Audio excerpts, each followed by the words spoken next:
We're dealing with a lot of methamphetamine. How would you describe your life?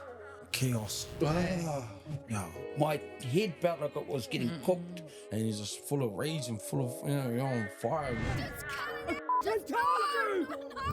Once they get to that rawness core of who they are and what's happened, then you start to install health and well-being. Tēnā rā koutou katoa, nau mai huri mai ki, ka huri te tai. Where we look at the effects of methamphetamine on the whānau. Watching services come through, I wish that I had that. This is the first time I've actually been able to have control of my life. I need to do something. I can't just let my nephews and nieces suffer, you know. Tēnei te mihi kia koutou katoa, e huri mai ki tēnei wāhanga. Tēnā koe, welcome. Kia ora. Yeah. And you're a lawyer. Yes. Haven't we got enough lawyers? There's a lot. There's Yeah, starting to be more, which is fantastic. Of course it is. Of course it Yeah. is. And tell us a bit about yourself. You're very proud to be from this area, aren't we? Yes, Yeah, yes. yeah. So no iria hau o ngā tirihia, me ngā tikura, me ngā te hau. Ko ngā puhi tūturu a hau. He mahi he ko roia a hau, roia hāpore. I work in our community. I work out of Te Pua Tewheke Kai Kohe Kohe for Whare Āwhina, which is essentially we cover Te Tai Tokerau from Wellsford to the Cape. That's huge. Massive geographical area. I was born and raised in Te Tai Tokerau. Shout out to the 436 Onarahi is where I was actually raised. But as Nix and I have identified, bit of tiki-terrorism between both of us. What is it? I love that word. Tiki-terrorism, yeah, because I went to Tiki Pungahai. And then I went on to the University of Auckland to complete my law degree. And I guess just a little bit of a summary of my own career. Directly after law school, I worked for the Ministry of Justice. And so that was super beneficial to kind of be in the belly of the beast, see how it all operates. I had some really amazing opportunities there. I worked in Te Koti Rangatahi with the now Chief Justice, District Court Judge Hemi Taumonu. I also got to glean and closely observe the Alcohol and Other Drug Treatment Court, the specialist court with Judge Lisa Tremewen and Judge Aiken during my time there. And then I kind of left there and I went into private practice doing family. So family law is my speciality. And then also a bit of criminal. And then I got opportunities to work on some, just staying on topic, some very high profile criminal cases in the higher courts to do with kind of the importing of methamphetamine, the manufacture of methamphetamine. So I've got a few angles and a few takes. But my way to work where I'm actually most content, and I've spent a lot of time, is in community law because you're on the grassroots, you're with our people, you're seeing kind of all the different things that they're going through, and that's where my heart is, and that's what You're made for this, lady. I just want to point out, though, that you and I have never met before. No, Right, no. that's good. Yeah. That's good. It's in your work, I mean. I mean, I've known about you all my life. And I know who Nix is. IRL in real life forms our first hui together. Cool. Yeah.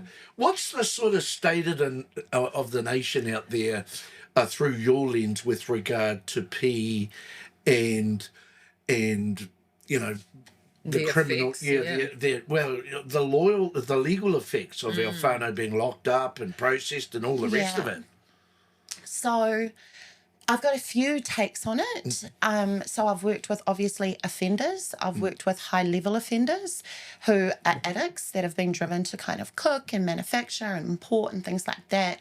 I've also worked with offenders who they're not before the court because of the drug itself, but secondary offending, so the ag robs because they want to fund the offending, or driving offending, and it just all kind of comes out of living in the survival mode with the addiction. In the family law context, all of my serious cases, so many of my cases, methamphetamine and addiction is an issue, and it's brought these whānau before, you know, the kōti whānau, and even from that aspect, you've got wahine who have lost their tamariki, or you've got tāne where there's been serious family harm because of addiction, and then they're off to nāwha, and then there's this broken family, and then the mum's trying to get the protection order and the parenting order. And the one that makes me the most pōti, which is very prevalent in the far and mid-north, which is where I canvass, is actually our kuia raising mokopuna, raising great mokopuna. So it's that collateral damage there. Right. So they're coming to me, they want to apply for legal guardianship, they want to apply for parenting orders for their, you know, I've had an 80-year-old, I think she was 88, coming to apply for her moko, because this was her great moko, because both her son and her granddaughter were too far gone on the meth, and she was the only person, you know, it was either state care or her. And then equally, there's other kuia who have like 4 mokopuna and they're in their 70s. And for whatever reason, they've been identified as the most stable one within the whānau fold. And when you look at it, whether it's this kuia or state system, like the system, you know, I think it's just putting our whānau and that generation in a position as well. Yeah. So it's a lot of kind of ricochet effect. Yeah. It's a big issue. I would go so far to say it's the biggest issue in my mahi. Yeah. I'm just thinking about those old people looking after, you know, being the last stop, eh? Yeah. Yeah, that's tough. And what's even tougher, and I'm putting this out there because I'd love for someone to pick this up as a kaupapa, is a lot of these kuia, they sit there and they start crying, you know, they're besides themselves, they don't get a lot by way of respite, they feel overwhelmed, but they feel highly responsible. And I always tell them, you're not alone, Fire. Yeah. You know, there's so many of you. So I know that there's an association called Grandparents Raising Grandchildren. Yes. I think they had a presence in the mid-north, but I heard they recently closed down. Yeah. I don't know how Māori tikanga based that kaupapa was. Not very. I'm familiar with it. Yes, because it didn't garner, like these queer, you know, they feel alone. They didn't warm to it, eh? They didn't warm to it, Yeah. they weren't engaging it. Yeah. And I just think, oh my gosh, that's another initiative. You know, if I had all the energy and time and I could multiply myself to do a kaupapa like that. That's interesting. That's good. Just bringing them together for like a high tea. Yeah, you know? yeah. And just so they can awhi each other and get to know each other and not feel as isolated, because just geographically, it's isolating to be in the north. And some of these queer, you know, this 88-year-old, she's living bush. Which is, she's got a remarkable property and all this stuff, but it's just like feeling alone and feeling like they're carrying these responsibilities alone, and they're getting older and less on the energy. And then, of course, these tamariki are rearing and getting more and more energy by the day. Yeah.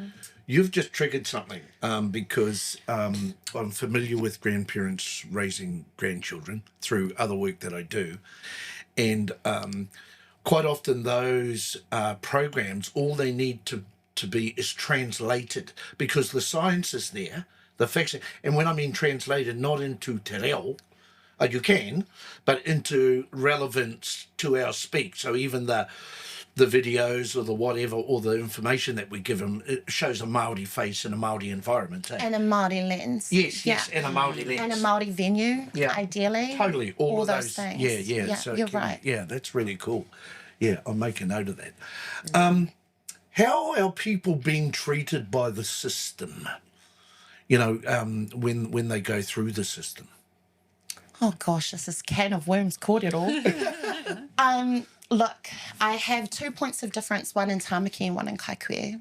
And I will say here in Te Tai Tokerau, our whānau are very fortunate with the bench that we have. Right. So the likes of Judge Davis, the likes of Judge Laverne King, in these spaces, this is Māori faces. And we also have Te Ao Marama Court, and live in all courts in Te Tai Tokerau. Are you guys familiar with Te Ao Marama? So Te Ao Marama, not to digress, but basically to summarise, Judge Hemi Taumanu put it like this, Chief District Court Judge Hemi Taumanu put it like this: if you were a tourist in 1800s Old England and you walked into a court, it would look eerily familiar to our courts here today in 2025. Now, how does that make sense that you can go back 200 years in the most distant country, one of the most distant countries there is, and there are so much similarities in terms of procedure, regalia, court setup, you know, the judges exalted, they're high, they're looking down, you, the offender, everybody's speaking in legalese. The whānau before the court doesn't even know what's going on. They've been spoken about and at, not to. They're not allowed to speak. It all has to be advanced through their counsel. And just how alienating and foreign that is, not only to us as Māori, which it really is, but also just a contemporary society in 2025 Aotearoa. It's archaic. It's absolutely archaic. And so this is a judicial-led kaupapa te ao marama, and basically they just, you know, they're trying to make it, so part of it, it's quite simple really, is changing the layouts of the courtroom. So taking away that kind of At Westminster sort of approach. Yes, that real punitive approach. And they've drawn a lot of inspiration from the success of the specialist courts, like the alcohol and other drug treatment court, like Te Kote Rangatahi, where the setting is more of like a horseshoe. And so everyone's on the same level. Kanohi ki te kanohi, you know, they've issued like plain language things that have like kind of all the legalese and then all the plain English, and then all the lawyers are being encouraged to use plain English only. So departure from the speaking in this other language, because what was happening is it's like factory justice. Our whānau are going in. They don't even know what's happening to them. Factory justice. That's you're just part of a machine, eh? Machine. Getting spat out the other end. Spat out, like, I'm your duty solicitor, fill out this form, okay, go in. That's how the duty solicitor one thing, something else will be advanced, they can't intervene, a decision's made, orders are issued, paperwork's issued, you're out, you know? And it's like, what even just happened? So many of the tangata who come to see me don't even know what their court appearances are for. Because obviously there's criminal procedure, there's pleas, there's case reviews, there's trials, there's sentencing. And I think the judiciary recognised how unjust that inherently was, how outdated and archaic. To everyone. For everybody. So Te Ao Marama is about the world of enlightenment. And there's so much more to it.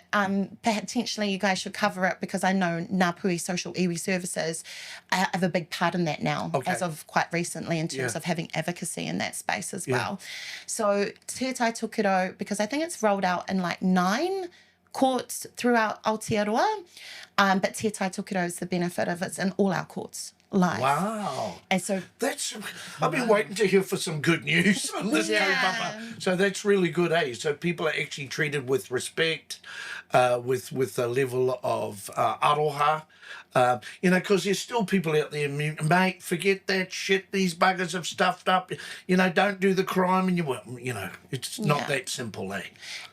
I think this process, and a lot of the inspiration is drawn from tikanga, our tikanga practices, but it's for everyone, and that is stressed. It doesn't matter whether you're Indian, whether you're Hanamana, whether you're, you know, this is actually better for everybody. Tikanga is pono, eh? It's tika. Yes, it's tika. It's hence pono. the word. Right. And it invites, one of the key things it does too is that the actual participant or defendant or whomever, they actually get to kōrero. They actually get to say, this is where I'm at.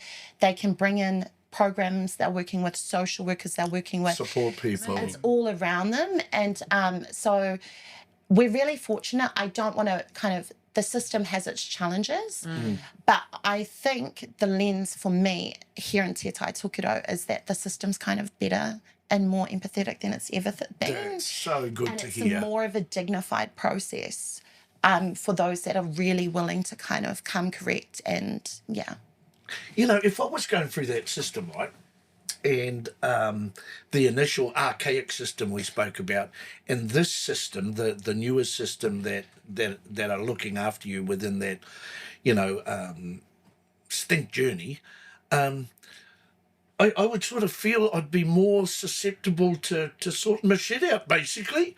You know, I leave the process with a bit of dignity and all those things. I reckon it would help. And also the trust, because talking about systems again, Māori already have a very low trust for the system. But hearing, like, working in kai kohe, I'm like, there's no trust, you know? Even if I work on, I get them to trust me, and then they still don't trust the system. Yeah. So even disengagement is something I deal with, which makes me quite pouty. Yeah. Whereas I feel like someone's getting somewhere and then they kind of fall off for whatever reason. And I know that the trust factor is a big part of that, particularly with our tane, who, you know, the whakama, you know, there's been family violence, the meth is there, it's all been committed to paper and a parenting order. And it's just so hard for them to front that. Yeah. And it's even harder when they don't trust their advocate or the person that's meant to be walking them through that process. Yeah. And when the system is so foreign, even when you're in it. Wow. That's such good news, though. And it's in its infancy. I will say, like, it's still reasonably new, but I'm excited for where it will go in the next few years. I think it will only go from strength to strength myself, because if I can just mihi to my learned brothers and sisters in terms of other lawyers, ngāpuhi lawyers as well. You know, we're all here. We don't come here for the glamour or the money. No. That's not here. Yeah. And we're all here because it's wairua mahi and it's purposeful. Yeah. If you were to give advice to people, whānau who are at the court's door or finding themselves in the spiral, or even whānau observing other whānau in this uncomfortable space, what would be some of the legal advice you'd give them? So if I think about when whānau darken my doorway and they're coming in for advice, the cool thing, and this is what I love about our people way, it doesn't matter what they've done. It doesn't matter how big or bad or dark it is. There's a certain heart, and it's hard not to be endeared to them when they're sitting there and they're letting their truths out. And we know it's almost always intrinsically linked to a trauma that they've sustained. Yeah. And they don't want to be where they are. You know, and I think for me it's always around be pono, be tika with the court about that. From them. Yeah. So we're not here to hide anything. We're not here to say, I don't use, and you've gone and bleached your hair or shaved it off to avoid the hair follicle, whatever. I'm big on accountability and just be so pono, because that makes you credible in the court. Yep. Even when you're coming and you're saying something that doesn't, you know, go towards your case in the best way. Yep. And accountability, I always say to whānau, the distinction between the criminal court and the family court is the family court is not there to punish you. They don't want to punish you for your wrongs. They want to make sure that the tamariki and every decision made in that space is in the best interests and welfare of the children. And that's called the paramountcy principle. That's legislated. That's awesome. So that underpins all of the court decisions. So if you can come, and the starting point inherent in that too is the court actually wants the child to know both their parents. They just want it to be loving and safe. But a lot of the times the parents won't be so forthcoming out of fear that the courts will take the children from their mate. Yeah. And that's that mistrust, sis, Yeah. right? And that's that if I admit to these things, I'll dig a deeper hole. Whereas my experience is if you admit to it and you're engaged in the right supports, the court will actually just want to offer you. There's actually admiration and respect for that. Yeah. But just that's hard. That's hard. That's still hard for anybody. And that's where we're lucky again, because a lot of our whānau have whānau. Because if you don't have to walk that path alone, you know, you've got a greater chance of success. Yeah. When whānau turn up to these places, do you see, like, I would hope that a lot of whānau would go with them too. Does that happen? Or a lot of these our whānau isolated in there? Or is that whakamā? You know, are they small groups, or do the whānau come, like, to show support? Oh, yes. Oh, cool. Yeah. I was hoping you'd say that. Yes and no. Oh, okay. Yes. Sometimes whānau ahoha. Because, you know, the road to recovery, it's not linear, right? Right. It's not just a straight line. And sometimes they've fallen off, or they've fallen off too many times, or that collateral damage has been too harmful, and that's still very mamai there. But I had a gang member come in because he wanted to apply for a parenting order for his daughter, and he was very devoted for his daughter. And 10 of the other members came in just to get him in the door. And they didn't say that they were gang members, but you can feel the ahua. Yeah, like- yeah. And I'm sitting in the boardroom and I'm like, kia ora, who are these people that you've brought with you? Yeah. And you're like, oh, this is my brother and my brother and my brother. You quickly work it out. Yeah. But by the end of the session, when we'd built that rapport and stuff, they just told me, look, we don't come to these places. We don't do these things. So we've come in force, but we're really just here to Support. support. Yeah. So whatever that looks like in terms of someone's support network, yeah, definitely you can bring them along as well. That's cool. Yeah. You must have been like, yeah, damn. Oh, but born and raised, you Yeah, know, it doesn't faze me. Yeah. And I'm just like, like you're all here, you can all hear the advice that I have to impart. Yeah. Because for me too, I'm a massive believer in alternative tikanga-based dispute resolution. My hope for any whānau is like, can we deal with this outside of court? And I feel like the more legal education a whānau has, if all the whānau knew the same thing, then they can. We have the processes, we have the strategies, we have the skills as Māori to resolve them. And those other whānau can actually police the situation in terms of keep an eye out, you know, make sure that people's safe and all wrap around each other. So I love it when other whānau come to. Yeah. The supply, the people who are feeding our people this hātana, this devil out there. You mentioned that you'd had some, you'd been in that space legally. Tell us a bit about that. Or can you? I won't name the cases. No. Just for the confidentiality of obviously the clients as well. But yes, I've been, I think, I can't even describe the case because then you guys will figure it out. But high level manufacture, importation, dealing. Is that happening much in the north? I don't, because when I did this mahi, it was more 2 years ago. I haven't been involved in any recent cases, but the cases I were on were in Te Tai Tokerau, and they were of a high magnitude. Yeah. And I think for that, I don't know if I can say this, but in terms of supply, that's China. That's China. Yeah. And that's Chinese businessmen that come in and form relationships. I actually am of the belief as well that by the time it gets to kind of street level, that's its lowest level. Right. It's already gone through other tiers of demographics. Yeah. You know, it's not just our people that use, but it's just our people that it's most visible are using and the impact and the harmful impacts. Yeah. But it's happening at every level. And, you know, they get it in. They do get it in. So the cases that I was involved in, obviously, these tāne were caught. Yes. And they had very serious penalties. I was working in trying to appeal their penalties that they had got. One of the cases that super stand out in this case is why I believe in change. I really believe people can change. I believe that people can have sustained change. I believe in second chances. I did one case, the tāne, I actually knew him from whāngarei growing up. He was my age as well. And he had very serious offending. He got a very large lag. He went to prison. He found himself in the Māori focus unit. So some prisons have a Māori focus unit. And he found his mana. So the way he described it to me, as an addict, he had lost his mana. But in this Te Ao Māori focus unit, through maurako, through kapahaka, through karakia, through whakairo, he had found his mana. And he rose to rangatiratanga in that unit. He became the advocate for the tāne. And then he came to us, approached us about appealing his sentence. Because he had grounds to do so, because the law had developed. I won't get into those technicalities, but he had merit, legal merit. The game had changed. The game had changed significantly. So we took it back to court, and I'll never forget, it was in the Court of Appeal. It was a panel of 3 judges, and it was granted. And a lot of the reason that it was granted was because of his amazing transformation within the Māori focus unit. And Justice Goddard had said in the judgment, if ever there was a poster boy for the benefits of prison, it would be this tangata.